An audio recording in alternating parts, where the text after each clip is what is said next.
হিমন্তই গৰু মাংস নাখায় কিন্তু গৰু মাংসৰ পইচা খায় আজি মুছলমান মানুহে নিজৰ খোৱা বস্তুটো খাব নোৱাৰে হয়নে নহয় মুছলমান মানুহক দিগদাৰ কৰিবৰ কাৰণে অসমত গো মাংস নিষিদ্ধ কৰিছে হয়নে নহয় কিন্তু গো মাংস নিষিদ্ধ কৰোঁতে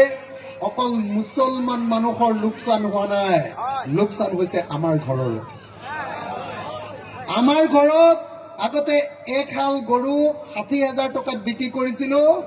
এতিয়া এইটো কৰাৰ পাছত আমি এতিয়া ৪০,০০০ টকাতহে গৰু বিক্ৰী হয় আমাৰ ২০,০০০ টকা হিমন্তই খাই পেলালে কথাটো গম পালে না হয়নে নহয় কথাটো হয়নে নহয় কিন্তু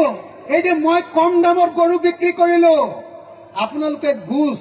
বা গৰু মাংস কম দামত কিনি খাবলৈ পাইছে নি হিমন্তৰ দিনত দাম বাঢ়িছে নে কমিছে এতিয়া ১ কেজি গৰু মাংসৰ দাম কিমান ৪০০ 400ৰ পৰা 500 400 নে 500 দুটা নহয় 500 হিমন্ত অহাৰ আগতে 1 কেজি গৰু মাংসৰ দাম কিমান আছিলে কিমান 250 250ৰ পৰা 500 হৈছে তাৰমানে 250 টকা বাঢ়িছে হিমন্তই গৰু মাংস নাখায় কিন্তু গৰু মাংসৰ পইচা খায়